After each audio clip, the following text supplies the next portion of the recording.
Part 2. The Country of the Saints. Chapter I on the Great Alkali Plain. In the central portion of the great North American continent there lies an arid and repulsive desert, which for many a long year served as a barrier against the advance of civilization.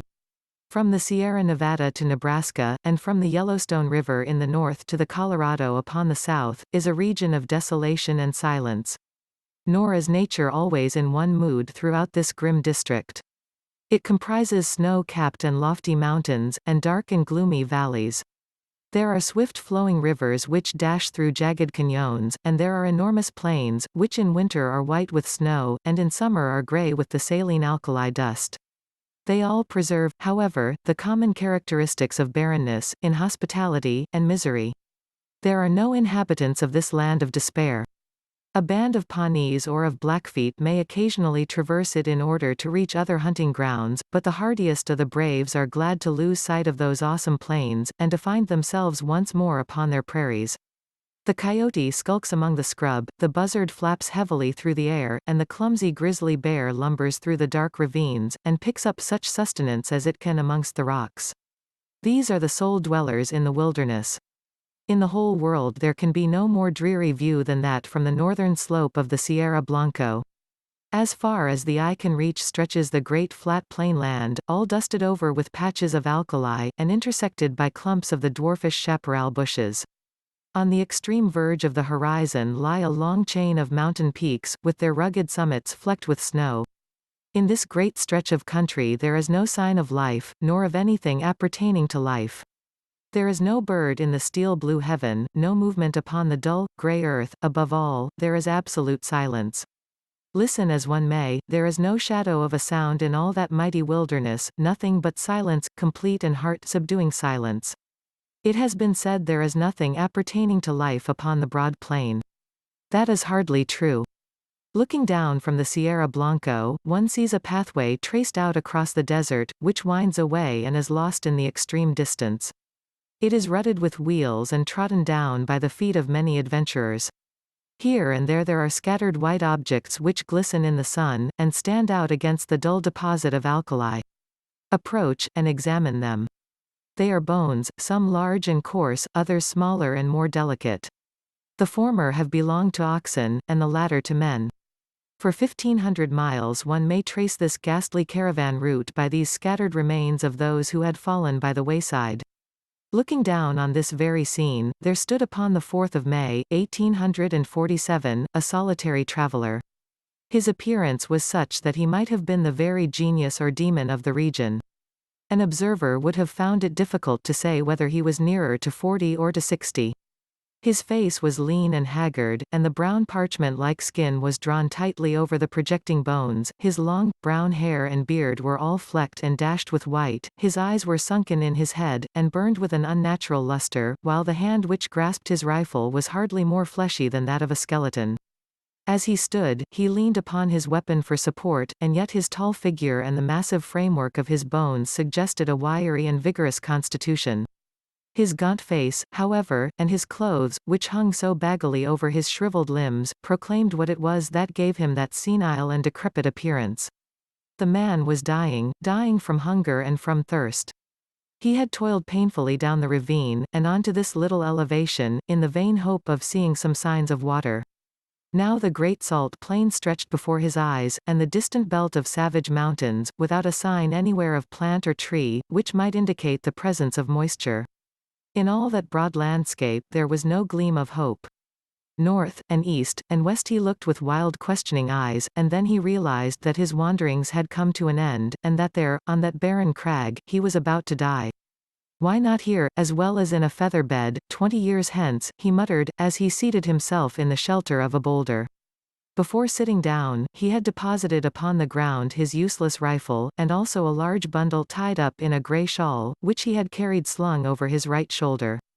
It appeared to be somewhat too heavy for his strength, for in lowering it, it came down on the ground with some little violence.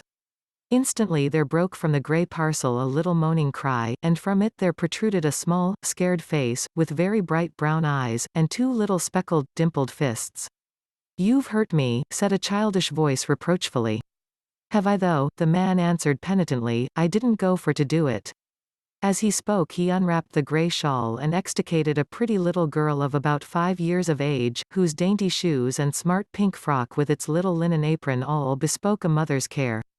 The child was pale and wan, but her healthy arms and legs showed that she had suffered less than her companion. "How is it now?" he answered anxiously, for she was still rubbing the towsy golden curls which covered the back of her head. "Kiss it and make it well," she said, with perfect gravity, shoving the injured part up to him. "That's what Mother used to do." "Where's Mother?" "Mother's gone. I guess you'll see her before long." "Gone, eh?" said the little girl. "Funny, she didn't say goodbye, she most always did if she was just goin' over to Auntie's for tea, and now she's been away 3 days. Say, it's awful dry, ain't it? Ain't there no water, nor nothing to eat?" "No, there ain't nothing, dearie. You'll just need to be patient a while, and then you'll be all right. Put your head up agin me like that, and then you'll feel bullier. It ain't easy to talk when your lips is like leather, but I guess I'd best let you know how the cards lie. What's that you've got?" "Pretty things. Fine things," cried the little girl enthusiastically, holding up 2 glittering fragments of mica. "When we goes back to home I'll give them to Brother Bob." "You'll see prettier things than them soon," said the man confidently. "You just wait a bit. I was going to tell you though, you remember when we left the river?" "Oh, yes. Well, we reckoned we'd strike another river soon, day see. But there was somethin' wrong, compasses, or map, or somethin', and it didn't turn up. Water ran out. Just except a little drop for the likes of you and you couldn't wash yourself," interrupted his companion gravely, staring up at his grimy visage. "No, nor drink. And Mr. Bender, he was the fust to go, and then Indian Pete, and then Mrs. McGregor, and then Johnny Hones, and then, dearie, your mother." "Then Mother's a deader too," cried the little girl dropping her face in her pinafore and sobbing bitterly. "Yes, they all went except you and me. Then I thought there was some chance of water in this direction, so I heaved you over my shoulder and we tramped it together. It don't seem as though we've improved matters. There's an almighty small chance for us now." "Do you mean that we are going to die too?" asked the child, checking her sobs, and raising her tear-stained face. "I guess that's about the size of it." "Why didn't you say so before?" she said, laughing gleefully. "You gave me such a fright. Why, of course, now as long as we die we'll be with Mother again." "Yes, you will, dearie.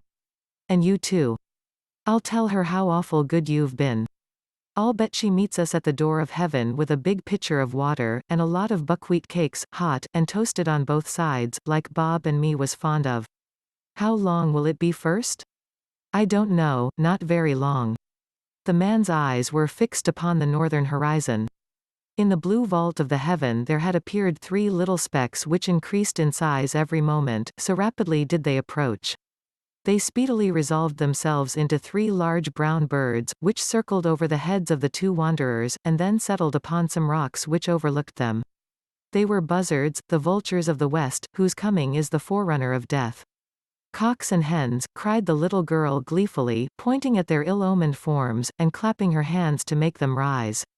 "Say, did God make this country?" "In course he did," said her companion, rather startled by this unexpected question. "He made the country down in Illinois, and he made the Missouri," the little girl continued. "I guess somebody else made the country in these parts. It's not nearly so well done. They forgot the water and the trees." "What would you think of offering up prayer?" the man asked diffidently. "It ain't night yet," she answered. "It don't matter. It ain't quite regular, but he won't mind that, you bet. You say over them ones that you used to say every night in the wagon when we was on the plains."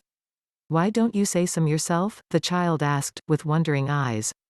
"I disremember them," he answered. "I hain't said none since I was half the height o' that gun. I guess it's never too late.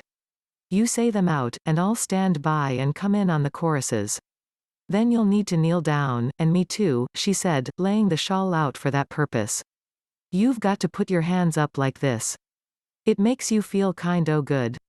It was a strange sight had there been anything but the buzzards to see it. Side by side on the narrow shawl knelt the 2 wanderers, the little prattling child and the reckless, hardened adventurer. Her chubby face, and his haggard, angular visage were both turned up to the cloudless heaven in heartfelt entreaty to that dread being with whom they were face to face, while the two voices, the one thin and clear, the other deep and harsh, united in the entreaty for mercy and forgiveness.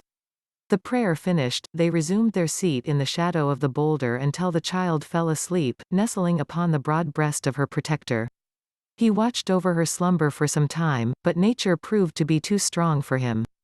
For 3 days and 3 nights he had allowed himself neither rest nor repose. Slowly the eyelids drooped over the tired eyes, and the head sunk lower and lower upon the breast, until the man's grizzled beard was mixed with the gold tresses of his companion, and both slept the same deep and dreamless slumber. Had the wanderer remained awake for another half-hour, a strange sight would have met his eyes. Far away on the extreme verge of the alkali plain there rose up a little spray of dust, very slight at first, and hardly to be distinguished from the mists of the distance, but gradually growing higher and broader until it formed a solid, well-defined cloud. This cloud continued to increase in size until it became evident that it could only be raised by a great multitude of moving creatures. In more fertile spots the observer would have come to the conclusion that one of those great herds of bisons which graze upon the prairie land was approaching him. This was obviously impossible in these arid wilds. As the whirl of dust drew nearer to the solitary bluff upon which the two castaways were reposing, the canvas-covered tilts of wagons and the figures of armed horsemen began to show up through the haze, and the apparition revealed itself as being a great caravan upon its journey for the west. But what a caravan! When the head of it had reached the base of the mountains, the rear was not yet visible on the horizon. Right across the enormous plain stretched the straggling array, wagons and carts, men on horseback, and men on foot. Innumerable women who staggered along under burdens, and children who toddled beside the wagons or peeped out from under the white coverings. This was evidently no ordinary party of immigrants, but rather some nomad people who had been compelled from stress of circumstances to seek themselves a new country. There rose through the clear air a confused clattering and rumbling from this great mass of humanity, with the creaking of wheels and the neighing of horses. Loud as At the head of the column there rode a score or more of grave iron-faced men, clad in somber homespun garments and armed with rifles. On reaching the base of the bluff they halted, and held a short council among themselves. "The wells are to the right, my brothers," said one, a hard-lipped, clean-shaven man with grizzly hair. "To the right of the Sierra Blanco, so we shall reach the Rio Grande," said another. "Fear not for water," cried a third. "He who could draw it from the rocks will not now abandon his own chosen people." "Amen." "Amen," responded the whole party.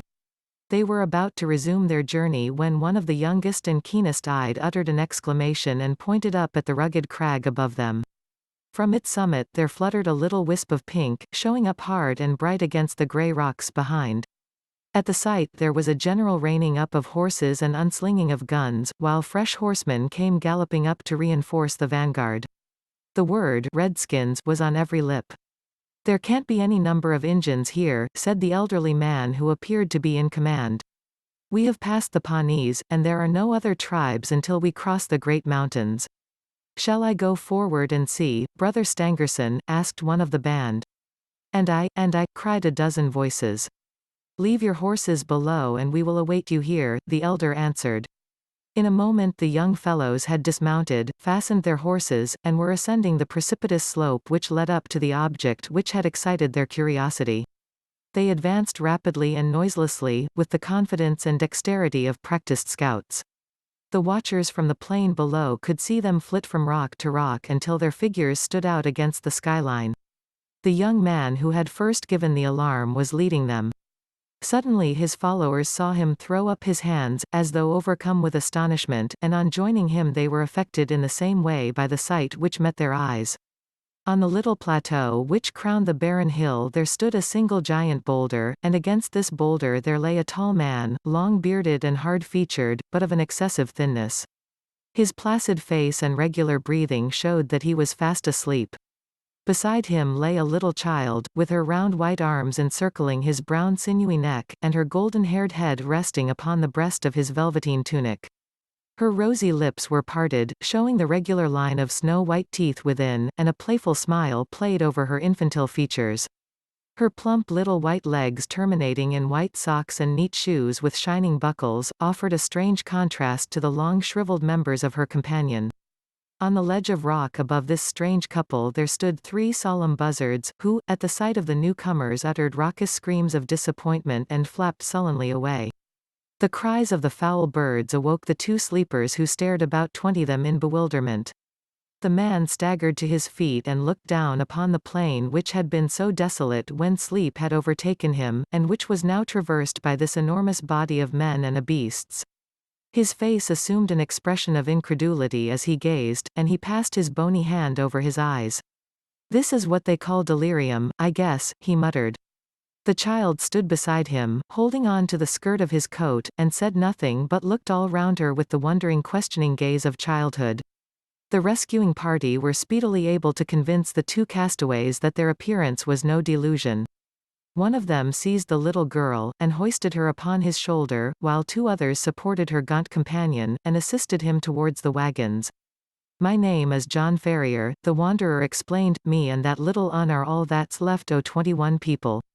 The rest is all dead o' thirst and hunger away down in the south." "Is she your child?" asked someone. "I guess she is now," the other cried, defiantly. "She's mine 'cause I saved her.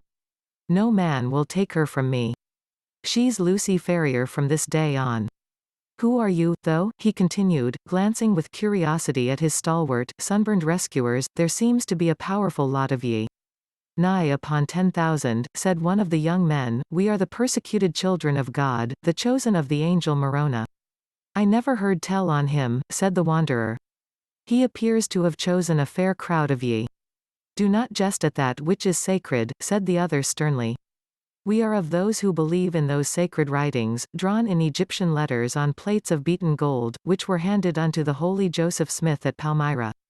We have come from Nauvoo, in the state of Illinois, where we had founded our temple. We have come to seek a refuge from the violent man and from the godless, even though it be the heart of the desert."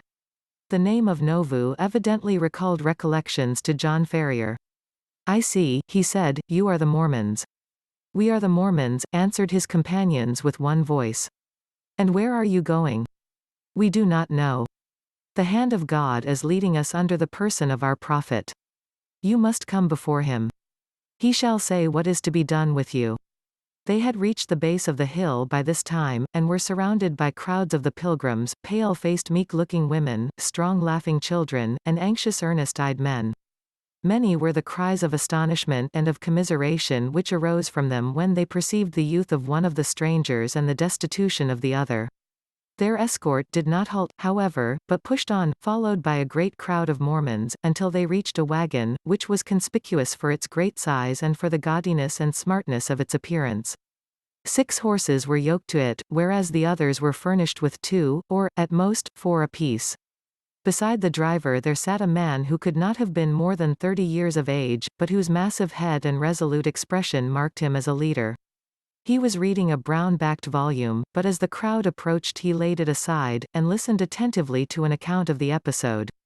Then he turned to the 2 castaways. "If we take you with us," he said, in solemn words, "it can only be as believers in our own creed. We shall have no wolves in our fold. Better far that your bones should bleach in this wilderness than that you should prove to be that little speck of decay which in time corrupts the whole fruit. Will you come with us on these terms?" "Guess I'll come with you on any terms," said Ferrier, with such emphasis that the grave elders could not restrain a smile. The leader alone retained his stern, impressive expression.